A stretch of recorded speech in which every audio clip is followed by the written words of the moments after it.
সেটা দেখতে ভীষণ কষ্ট হয়।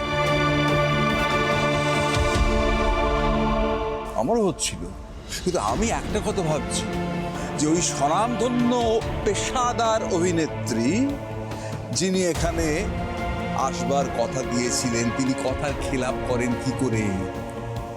এটা কোন প্রফেশনালিজম? এক্স্যাক্টলি, বর্দার সঙ্গে একদম। আচ্ছা, তোর সেই নায়িকা তো আগে থেকে জানতে চাননি যে এখানে কি পারফরমেন্স হবে না হবে, আর তার নিরিখে তিনি আসবেন কি আসবেন না সেটা জানাবেন? আর তাছাড়া রূপায়ের বাড়ির লোক যে পারফরমেন্সটা করেছে সেটা খারাপ বা অশালীন বলে তো আমার মনে হয়নি। কি বলো বর্দা?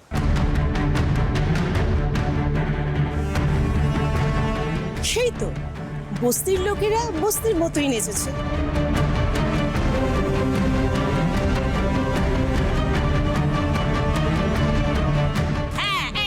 এই কথাটা আমার মা একদম ঠিক কথা বলেছে। কার মা দেখতে হবে তা আমার মা। হ্যাঁ, ঠিক বলেছে। এবার কিন্তু আমার মাথাটা প্রচন্ড গরম হয়ে যাচ্ছে। তখন থেকে আমি বস্তি বস্তি বস্তি বস্তি শুনেই যাচ্ছি। কি বস্তি? হ্যাঁ, যারা বস্তিতে থাকে তারা কি মানুষ নয়? আর আপনাদের মতন হাই স্ট্যান্ডার্ড লোকেদের যদি আমার পরিবার নিয়ে এতটাই প্রবলেম ছিল, তাহলে তাদেরকে এখানে পিকনিকে নেমন্তন্ন করে ডাকার কোনো প্রয়োজন ছিল না।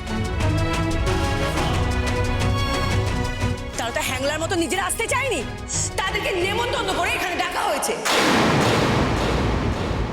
নেমন্তন্ন করা হয়েছে বলে এই বস্তি কালচারের লোকগুলো, এই ভিখিরিরা আমাদের এত বড় ফাংশন, এত বড় অনুষ্ঠানকে বানচাল করে।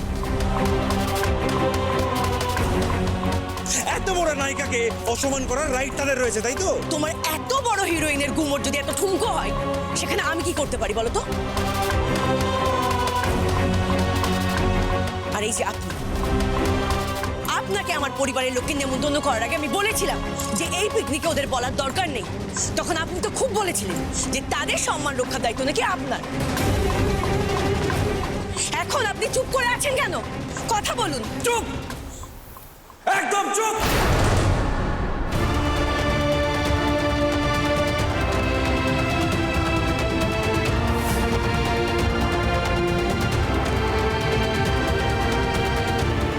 তোমার বাড়ির লোকেদের মান সম্মান রক্ষার দায়িত্ব যেমন আমার ছিল, তেমন আমার বাড়ির লোকেদের মান সম্মান রক্ষার দায়িত্ব তোমার।